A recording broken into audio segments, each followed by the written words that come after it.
नमस्कार दोस्तों। आज विश्व मौसम विज्ञान दिवस है। 23 मार्च को हर वर्ष यह दिवस मनाया जाता है। पूर्वानुमान के अनुसार बारिश कब होगी ये सभी लोग जानना चाहते हैं। मौसम विज्ञान केंद्र सिर्फ बारिश की नहीं, उसके अलावा अपितु कई जानकारियां लोगों तक मुहैया कराता है। चाहे बाढ़ हो, सूखा हो, जलवायु हो, तूफान हो, आंधी हो, सभी की सूचनाएं देने का कार्य करता है मौसम विज्ञान केंद्र। पर ये सूचनाएं आप तक पहुंचाते कैसे हैं, ये सूचनाएं निकालते कैसे हैं, इनके लिए तकनीक कौन कौन सी उपयोग में लाई जाती है, आमजन सदैव ही जानना चाहता है। आज की इस हमारी खास परिचर्चा में हमारे साथ मेहमान जुड़े हैं श्री राधेश्याम शर्मा जी, निदेशक मौसम विज्ञान केंद्र जयपुर से। आज की इस खास परिचर्चा में हम इन्हीं सारे सवालों का जवाब लेने की कोशिश करेंगे विश्व मौसम विज्ञान दिवस के उपलक्ष्य में। आइए उनका स्वागत करते हैं और आगाज करते हैं हमारे इस खास प्रोग्राम का, हमारे इस खास परिचर्चा का। सर, बहुत बहुत स्वागत है आपका हमारे इस कार्यक्रम में। जन टीवी के समस्त श्रोताओं को विश्व मौसम दिवस के अवसर पर हार्दिक शुभकामनाएं। सर, हमेशा हर वर्ष 23 मार्च 1950 से लेकर आज तक विश्व मौसम विज्ञान दिवस मनाया जा रहा है और हम सभी जानते हैं कि विश्व मौसम विज्ञान दिवस पर हर वर्ष वर्ल्ड मीटरोलॉजिकल ऑर्गेनाइजेशन एक थीम डिसाइड करती है। तो ये थीम क्या है और हर वर्ष इसे क्यों अलग अलग थीम दी जाती है, सबसे पहले तो हम वही आपसे सूचना जानना चाहेंगे। बिल्कुल, देखिए, इस वर्ष मौसम दिवस के अवसर पर WMO के द्वारा जो थीम दी गई है वो है at the front line of climate action. यानी कि आज की डेट में यदि देखें तो क्लाइमेट चेंज एक काफ़ी चैलेंजिंग इशू है समस्या और ये कोई रीजनल नहीं बल्कि ग्लोबल स्केल पर एक इशू है जी। और सभी जो कंट्रीज है या सभी जो साइंटिफिक कम्युनिटीज है वो ये प्रयास कर रही है कि किस प्रकार से क्लाइमेट चेंज का असर जो इम्पैक्ट देखने को मिल रहा है, खासकर जो डिजास्टेरियस वेदर इवेंट, तो उसके असर को कैसे कम किया जाए, कैसे पूर्वानुमान को क्लाइमेट चेंज के मद्देनजर जो एक्सट्रीम वेदर इवेंट्स हो रहे हैं उससे बचाव जो है वो किया जा सके।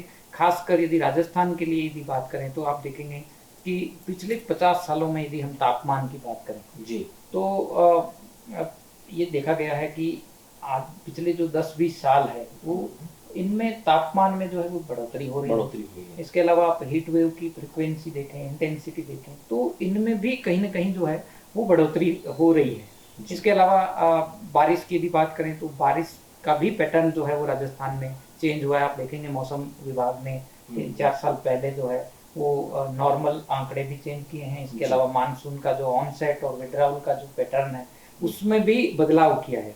तो आप देखेंगे कि जो एरिड रीजन है, खासकर राजस्थान और आसपास के इलाके, इनमें ये देखा गया है कि पिछले कुछ सालों से बारिश की गतिविधियों में बढ़ोतरी हो रही है जी। इसके अलावा जो एक्सट्रीम जो रेनफॉल एक्टिविटी है, यानी जो भारी बारिश जो की जो संख्या है या जो फ्रीक्वेंसी है उसमें बढ़ोतरी हो रही है। तो कहीं ना कहीं रेनफॉल पर भी बढ़ते हुए तापमान का असर है। तापमान बढ़ने से जो एक्सट्रीम टेम्परेचर है, हीट वेव जो है या वार्म नाइट कंडीशंस है, उनमें भी कहीं ना कहीं बदलाव देखने को मिल रहा है।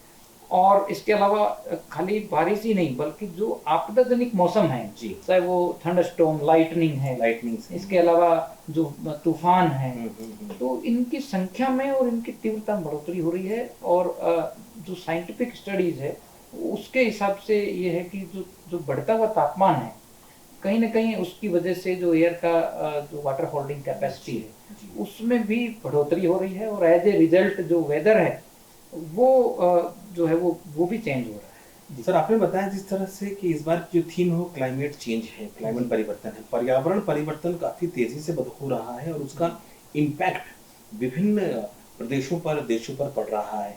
तो इन सारी क्लाइमेट परिवर्तन को लेकर जो ऑर्गेनाइजेशंस हैं, मेट्रोलॉजिकल ऑर्गेनाइजेशंस हैं, उनका कितना महत्वपूर्ण रोल होता है और उनका बेसिकली कार्य क्या होता है इस परिवर्तन के लिए? देखिए, बिल्कुल, जैसा कि हम सभी जानते हैं कि जो क्लाइमेट चेंज की वजह से जो एक्सट्रीम वेदर्स बढ़ रहे हैं और उस वेदर का जो इम्पैक्ट है वो लगभग हर एक सेक्टर में देखने को मिल रहा है जी। और आने वाले समय में चूंकि ये विभिन्न मॉडल्स भी ये प्रिडिक्ट कर रहे हैं कि जिस प्रकार से टेम्परेचर में बढ़ोतरी हो रही है यदि इसी प्रकार भी आगे कंटिन्यू रहेगा तो एक्सट्रीम वेदर इवेंट्स में और बढ़ोतरी हो सकती है।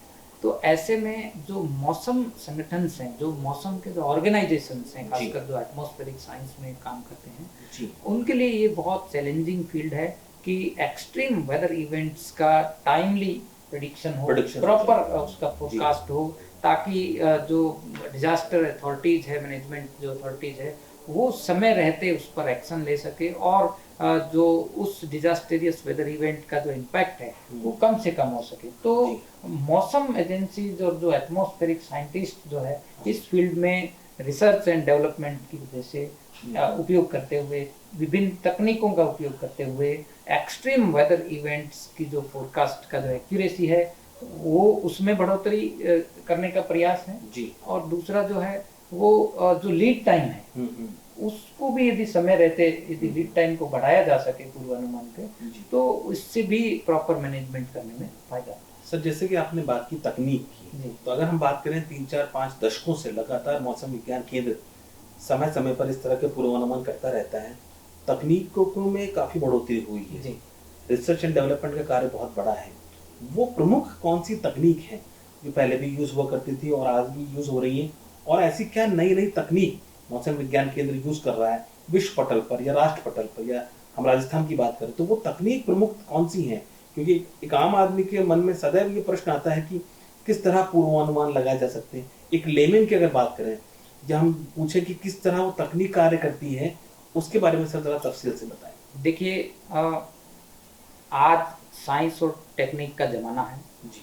और नो डाउट मौसम विज्ञान के क्षेत्र में पिछले जो एक दशक में जो तकनीक का विकास हुआ है, राजस्थान इंडिया ही नहीं बल्कि ग्लोबल स्केल पे मौसम विज्ञान और एटमॉस्फेरिक के फील्ड में बहुत latest technique, research and development का उपयोग हुआ है और इसी का नतीजा है कि अब जो पूर्वानुमान आते हैं वो पहले के दशक के तुलना में काफ़ी एक्यूरेट है। आपने देखा होगा एक्यूरेसी में भी बढ़ोतरी हुई है।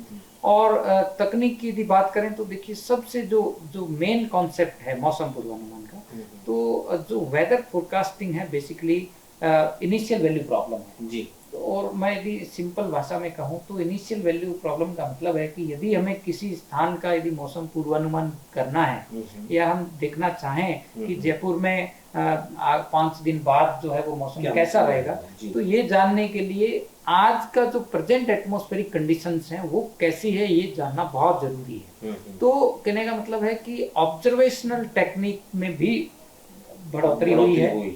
ऑब्जर्वेशनल जो एस्पेक्ट्स है हमारे उसमें भी सुधार जरूरी है।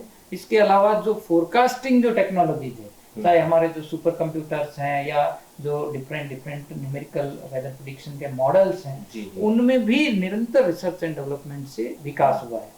अब यदि मैं ऑब्जर्वेशनल टेक्निक की बात करूं तो आप देखिए कि हमारे मौसम विज्ञान केंद्र जयपुर में 2012 में एक डॉपलर वेदर रडार स्थापित हुआ था और ये इतना बेहतर एडवांस टेक्निक से युक्त रडार है कि यहाँ हम जयपुर में हमारे ऑफिस में बैठे बैठे राजस्थान का लगभग 500 किलोमीटर डायामीटर, यानी कि करीब करीब 80% जो एरिया है राजस्थान का, वो हम यहाँ से रियल टाइम बेसिस पे मॉनिटर करते हैं।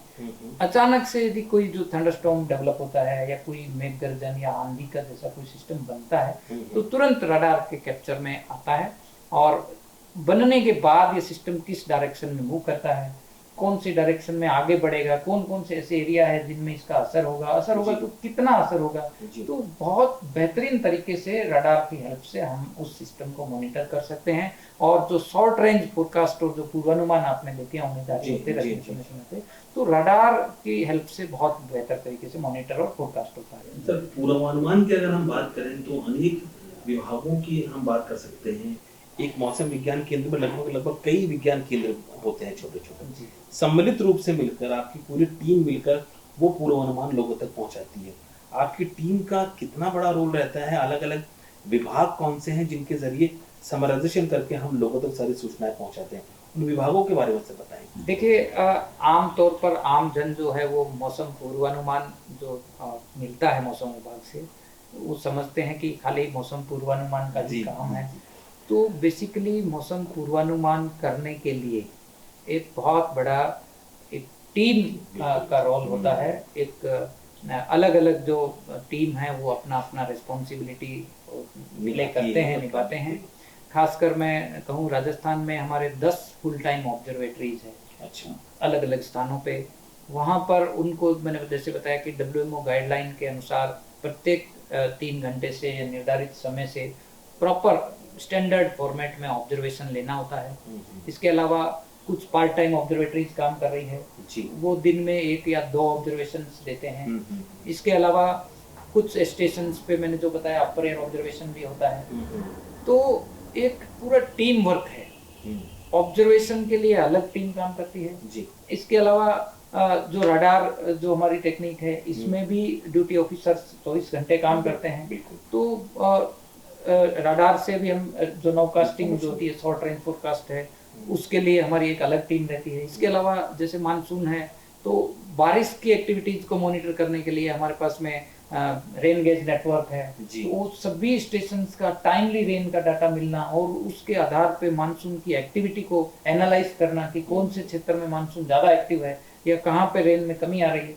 तो रेन मॉनिटरिंग के लिए हमारा एक अलग सेक्शन है।